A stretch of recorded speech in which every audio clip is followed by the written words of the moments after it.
Yeah. So Walter, before the war, you you said you rode the rails from Pittsburgh out to California. Yeah. Is that Well, that was boxcar? Yeah, way back. Freight trains. That was way back because 1930. When I graduated in 1936, so 1936, 1937. During the Depression, there was no work, no nothing like that, and that's when everybody was traveling everywhere. Did you travel with Mike, cousin Mike?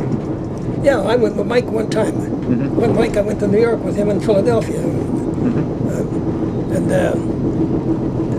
Then I used to live right by the railroad tracks. It was a branch of the New York Central, Pittsburgh and Lake area in Aliquippa.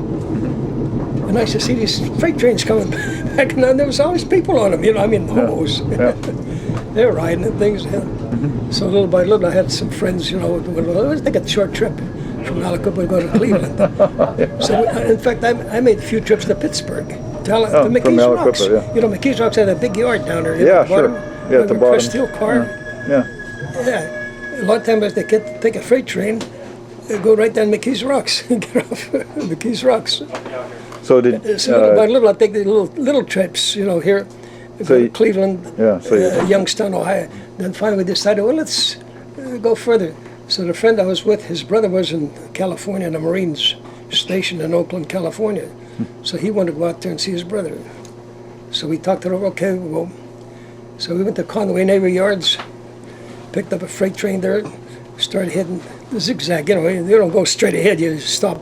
You go maybe 100 miles here, 100 miles, then you zigzag. And as I recall, that time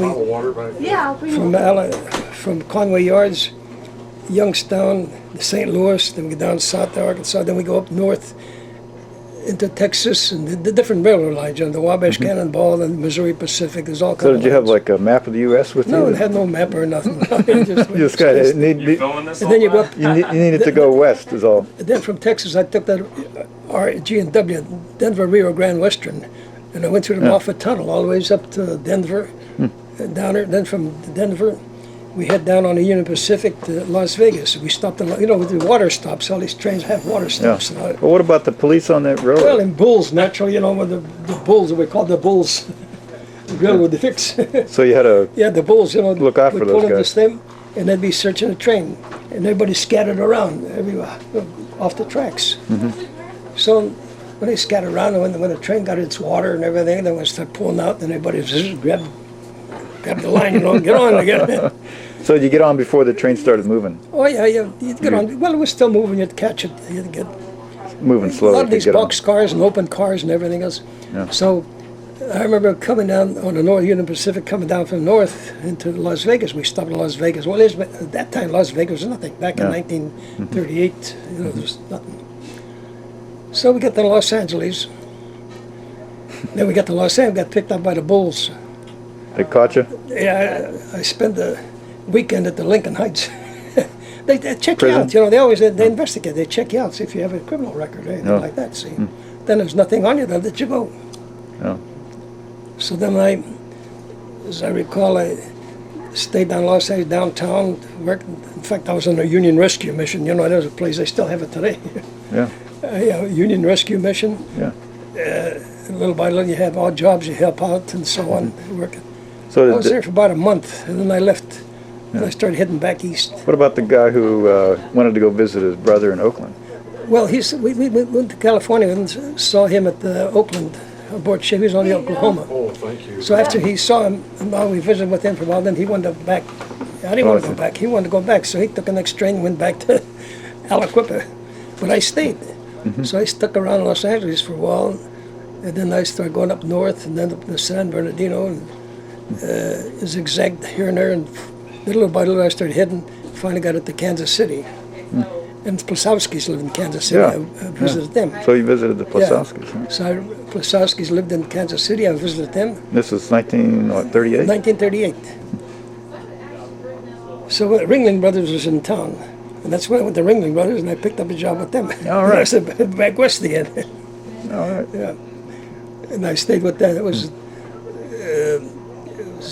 August, September, October, November till December. I stayed with them always down to Florida. And then from December I went to New York City, stayed with New York. Yeah.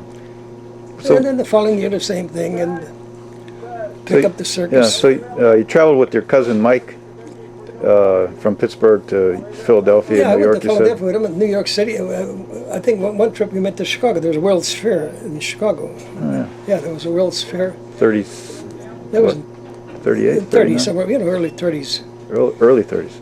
Yeah. And I do recall with Mike, we went down to Navy Yards,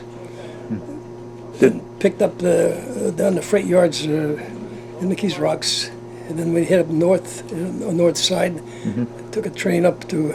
So you have to know which train is going where. No, we don't care. We don't. There was no thing like that. Just get on a train and Just see where you end wherever up. it goes, it goes. That's all.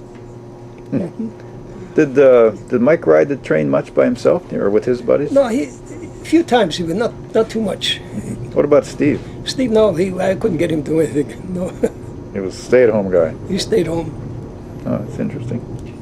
The first section always arrived first, and we unloaded everything and all that. Then went up to the lot someplace and set up. Within an hour, we were serving breakfast. We did all the employees. That's when we had Frank Buck.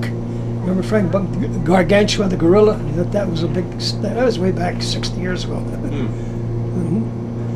So that was late 30s.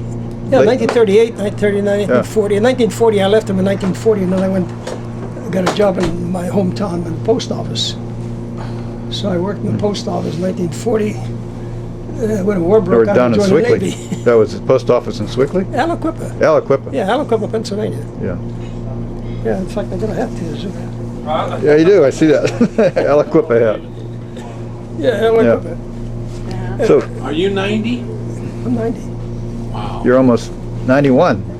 Bill here is 89. I was born in There's a couple older than me. November 23, 1917. Really?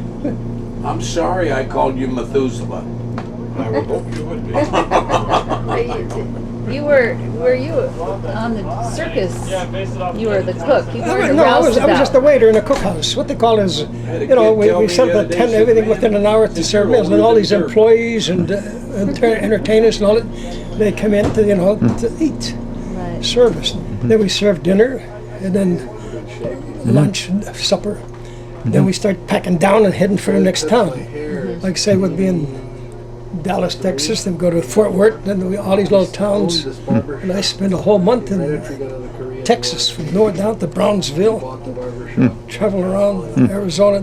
Then we started heading back east to the south. New Orleans and all these little So towns, this was Barnum? Yeah, Ringling Brothers, Barnum Baily. Ringling Yeah, Ringling Brothers, Barnum and Baily. Ringling Brothers. That was, Then yeah. we started heading to the south, to Arizona, from Texas to Arkansas and Georgia and Alabama, and hitting. And see, that's August, September, October, November, and December we were down in Florida. Then we go down the coast of Florida from Tallahassee, all the ways down to Miami, and then up again. And then in Christmas time, just about Christmas, we settle up in Sarasota, Florida. And then disband everything, and that was for the winter. So did you do that for like 1 year? No, then I went on next to 1940, 1938. For 3 years? Yeah. Yeah. And then 1940, when I went out, I'd pick them up in Pittsburgh. I'd pick them up when I used to play in Pittsburgh around March. They come in. Then I join them in Pittsburgh, and then we go to the Northeast, up New York and Through the that. spring. Then we go up to all the ways up to Maine, Bangor, Maine, and all that places hidden down. Then we go along the Erie coast towards Cleveland and Detroit. And they had a private train for all this. Yeah, we had trains. 1940, as I recall, July 1940, I was in Detroit, Michigan. Detroit, and I got a letter from the postmaster in my hometown that my name come up on a roster for a job. So I took it. A less exciting job, but a real job, huh? Well, anyhow, when I took it, when I worked with the fella, he says, Ed, you got a good job, this circus life isn't too bad. So then I carried mail Glad you're still eating. in Aliquippa, and then when the war broke out, I joined the Navy. Well, being a mailman, there's a post office, and I joined the Navy. They sent me to Newport, Rhode Island, in the post office. So I was a Navy mail clerk. So I handled mail up there for the War College, all the celebrities up there. So I requested to go to sea. The USS Bunker Hill was being built in Boston. So they assigned me as a Navy mail clerk aboard that ship when it was completed. And when it was commissioned, I was a Navy mail clerk. We sailed down through the canal and out to the Pacific and stayed out there until the end of the war. So were you in, that was long after Pearl Harbor then? Yeah. After the beginning of the war. So did you go to Hawaii?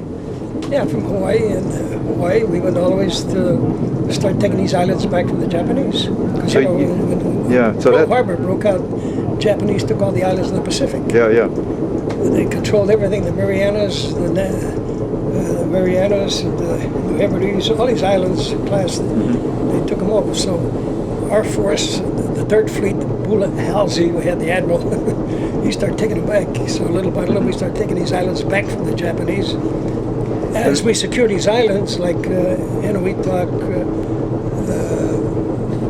Midway Islands, Rabaul, and all that stuff, I'd fly off the air carrier. I'd fly off the air carrier to the island instead of a post office. Oh. And mail was very important. So I'd have everything ready when a ship would dock, anchor, first thing, mail call. All right. So all I was, then in May of 1945, we were going to take Japan, you see.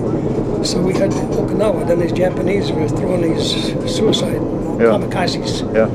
So we got hit by a kamikaze there on May of 1945, and that kind of damaged us a lot. We lost about 500 people aboard the ship. So we sailed back to Bremerton, Washington. We were able to go on our own power because before that the Franklin was hit. The Franklin was almost decapitated. That's a U.S. carrier. And then we had another carrier, but we were damaged, but we were still on our power back to Bremerton. What was the name of your ship again? USS Bunker Hill. Bunker Hill. Yeah. And what kind of ship was it? It was a big aircraft carrier. Oh. Yeah, it was, it was a large aircraft carrier. You have to probably catch it. All those aircraft carriers were named after previous battles. Wasp, Bunker Hill, Saratoga. You're going on the Midway and all this. Yeah. So the Bunker Hill was being built, I told them. commissioned. So we sailed out of there in 1943. We sailed out of Boston into the canal and out in the Pacific. And we stayed out there until 1946. Yeah. And then So there was no leave back home. You were out there the whole time. all the time. Well, one day I did have one leave one time. It was a short leave. Yeah. We're in Bremerton for repairs. And then in 46, we pulled into Bremerton. And then they sent me into Sampson, New York, off the ship Sampson, New York. In the meantime, the war was over, you see. The war was declared over with the Japanese. So I was in Sampson, New York. Then they released me to inactive duty because I was a Naval Reserve. So I went back to the post office back in Aliquippa. Yeah. It was being,